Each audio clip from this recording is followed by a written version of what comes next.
Hey everybody, welcome into our recap and discussion of Lord of the Rings, The Rings of Power, Season 2, Episode 5. I'm your host, Expat, along with my co-host, Burly, our in-house expert on the Lord of the Rings. Burly, how you doing? Doing good. How are you doing, Expat? I'm doing good, man. It's another sweltering week here in Japan. Just humid, 100% humidity every day, and thunder and lightning at night. So Fun. yeah, fun. Probably another month's worth before it finally starts to go away. So Wow. yeah, usually here it's like October, middle of October when the humidity starts to finally dissipate and go away, and the fall finally starts to kick in. But anyway, let's get to this episode. So, I have some images to show, and we'll talk about some of the main points throughout the episode. So, let me go ahead and get the first one up, Burley. So, we get, the dwarves, and the rings have been created for the dwarves. So, I mean, things are just like going so paced in this season. You get the rings, but you get the king there, and he is not giving any of the other rings away. And he puts the ring on, and he goes into the caves there, and the ring basically tells him exactly where to start. Start chopping up the stone, and to get the light back into the caves again for the dwarves. What did you think of this Yeah, scene here? it was very interesting that, hey, we already now we got the rings already. And you can see as soon as he puts on the ring, it's getting influence on him. And he goes down into the mines and be like, no, screw that shaft. We're going over here. My king, we shouldn't do that. And he tells his son, mine, dig, and go. And then his son won't do it. He just grabs the pickaxe himself and just, Yeah. and then the light starts coming through, and he's like, he basically turns to them like, don't you doubt me. And if I tell you to dig, you do it. Well, he actually does the digging first. I mean, Yeah. he's doing all the digging, and that's something that like his son was like just completely, freaking out. It's like, he would probably never do that if he didn't have that ring on. So and so he digs, and then it's like, don't you ever doubt me. And then he goes to the next position, and then they, the others are digging, and then they, the light starts to come back through again. So I thought that was pretty interesting. So now we get to the stone here. This is kind of like, can you explain this a little bit for us, Burley? Now this is like the new kind of like an entrance, and the design that was made by the dwarves for this.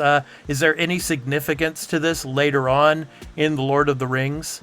Oh, yes. This is it. If you've watched or read The Fellowship of the Ring, you know what these are, the moon doors, and all this. This is at the entrance to the Mines of Moria. And like they make reference, they say, you need to speak the word of friendship to open the door. Right. So it's a nice little Easter egg, wink and a nod for book readers. Even if you watch the films, you'll know this. So it's a nice little Easter egg for all those that know this. Yeah. Okay, and then we get here. I'm just gonna from now on, I'm just gonna call him Sauron in elven form. Yeah. Because there's so many different names in this series, and in the books and all, and I'm just gonna call him Sauron in elven form. And man, he's working it up with the assistant to Celebrimbor here. I mean, just being like the ladies' man type of thing, and I'm feeling you and everything, and trying to get her to his side. It's like he's just playing with her and playing with her mind. What did you think of this? Oh yeah, I love this. He's just slowly. It's showing that Sauron is a master manipulator. He just slowly. He starts off small, slowly, and just slowly keeps adding and just getting her to chip away, where she'll eventually just go, okay. Yeah, and she'll side with him over Celebrimbor at some point, I think. Yeah. So. Yeah. It's great. Yeah. And the back and forth between him and Celebrimbor in this episode, I mean, it was really interesting, and how Sauron in elven form I mean, basically is just saying, look, we got to start on these rings for the men. And Celebrimbor he wasn't having it. It's like, we cannot make rings for men. We cannot trust them, with the rings. They will just use them for no good ends. And then later on, he's like, oh, okay, I'll just make them myself then. Well, yeah, he's like, well, he brings up the point of like how many joined Sauron how many men joined Sauron. And he's like, well, and he brings up, Sauron himself brings up, not every man, some were corrupted, some, but there were many that did not.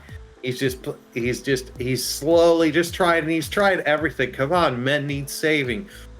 We're here to help. He's just slowly, he's doing that Fallout speech build and just trying to get. I like that reference, Fallout. Yeah, Fallout reference there. Yeah. And then we switch over. So, I mean, like, these episodes, and I just have to admit, Burly, that I'm starting to get a little restless here when it comes to the series and this season, because at the beginning we were talking about, man, there's going to be a lot of battles in this season and everything. We haven't really got a big significant battle yet at all. I mean, it's like a lot of just character setup and, going from region to region. And, we go back to Numenor. And we have the so-called king now here and his son. This is his son, right? If I'm not mistaken, yeah. And so he's manipulating him to do, what he wants. Either that, or he's going to just, throw him to the wolves and make him the lowest common denominator in the kingdom. And so, the son is just basically a yes man. I'll do whatever you want. Just how he was manipulating him to turn into basically, excuse my language, but becoming a dick. Yeah. So, I mean, that, and then of course, we get the scene here, with one of the lieutenants of Elendil, and facing off against the sun, and later on in the episode, it doesn't turn out very well for the lieutenant, unfortunately, because I'm calling him a dick. He stabs him in the back, as his back is turned towards the end of the episode. And I mean, it's, basically he dies in the arms of Elendil, towards the end, and then they're taken away because, in the episode, they're towards the end, they're in like some kind of a sanctuary, for worship, and all the troops come in and everything with this guy, the son, and they're basically like, stop what you're doing, and go. And Elendil was like, hey, they should have the right to be able to worship, and then all of this breaks out, and then basically at the end, Elendil is taken as a prisoner. Your thoughts on this?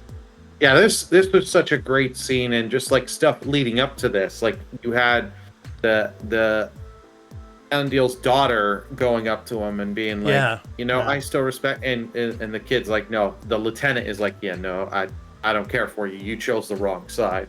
You've caused this, and like you've got all this political moving. You still like see all the people that were having to turn in their gear, and they were still, and the guy's like, I'm no longer your captain. They're still respecting him as the captain because of all the good he did. And when they're tearing down the one sanctuary and stuff, the one guy's like, please, the one old man, he just wants a thing because it's of a token of a loved one of, and all that. And the guy, the dick, as you call him, he just has to, he picks it up, gonna be like, here you go. I saw it coming from a mile away. He's like, drops it. And the guy's just like, oh, and then I love it. The lieutenant is like, forgive me, I didn't think you were a praying man of the gods, and just gives him that good old right hook, and you can tell that kid has never been in a fight. He just gets his butt whooped, even as a sword. Like, I swear he broke his arm. Either dislocated it or something, or dislocated his shoulder or whatever. But I mean, and then I mean, I saw that coming from a mile away, just like you saw the statue or whatever being broken. I mean, he just comes and impales the lieutenant, from the back. I mean, what a dick move that was, and And then now Elendil is, a prisoner. But that was a pretty interesting scene there. And then now let's get back to Celebrimbor here, and he's starting to come to the breaking point now. It's like he's not in control, and Sauron in elven form is taking over now, and he's basically starting to mold the rings for the humans. And he basically is like, what do I do now? Your thoughts? I love this. He's having doubts, and then he gets like a word from the dwarves that they're stuck with the dwarven rings, and he sees Sauron is just doing what he didn't want him to do, starting to ring some men, and stuff's going wrong with the forge. Yeah. And I love it. He's like, oh my God, like we should shut this down. And this and that, and like Sauron just tries to manipulate him. And he even has the one elven girl that he's corrupted. Yeah. And she's even trying, like, he's like, ugh. And I love the back and forth between him and Sauron. And he's like, is there anything that you would have done, anything that wasn't fully perfect, one hammer strike too much, or not struck hard enough? Because he's doubting, and I love this. And then Sauron's like, oh no, wait, because we did this behind the back of the king. Yeah. We need to go to the king, confess to the king. Right. And then this will just resolve everything. Exactly. Yeah. So he's like, what should I do? Mm-hmm. Yeah. So before we move on, I just want to let you know, if you like this video and if you like any of our other content here on the Arena Productions, please be sure to hit that like, subscribe, and notification bell for when we drop another recap and discussion episode of the Rings of Power, or any other of our content here on our discussion arena playlist, as well as all of our other content here on the Arena Productions. So now let's get to so Elrond here, he gets back and he shows the ring that Galadriel was wearing to the king, and he's like, we have to reposition our forces, because they're at our doorstep now. Mm-hmm. And we could lose everything. So your thoughts on this and the king's response to Elrond? I like it. Like Elrond, he admits, like, Galadriel's right where the enemy is. He has no problem admitting it, and he's trying to give up. And she gave up her ring to bring this. So we have the ring is back here, and to bring this knowledge to us, we need to get the armies. We need to get ready. We need to get ready because they're coming. We need to strike before they get us. And the king, you see earlier, he's fiddling with the ring. He's getting visions. Yeah. Of the orc uprising and all that, and of Sauron himself. You see like the full armor. Like if you watch the first film, Lord of the Rings, Fellowship of the Ring, you know what Sauron looks like there. They give you visions of that. The king is seeing the future of Sauron's rising. Yeah. And then towards the end of the episode, of course, Galadriel, she's in the camp with the orcs, and then she gets out of the kind of the little prison cell cart or whatever that they had her in, and then she gets Adar there, and then Adar is basically trying to tell her that we could be allies here, that I'm against Sauron myself. I mean, and then of course the episode ends. But what did you think of this final scene here? I like that the orcs are just playing around, and she gets out and she's like kind of gives the look of thank you, and then Adar just comes strolling up. She's like, I got one throwing knife left. Take him. And you could tell he's just on his face. He's like, oh no, you took me prisoner. It's like he knows. He just needs to mention Sauron and she'll go, what? He's just like, yeah, Sauron, let's team up and take down Sauron. That's what I'm for. Yeah. So that is the end of episode 5. So now let's talk about, we have 3 episodes left, Burly. So I mean, and we didn't get the stranger in this episode. Where is the rest of this season going? I mean, what do you think we're gonna get for the remaining 3 episodes? Well, we're gonna get a battle between the elves and the orcs.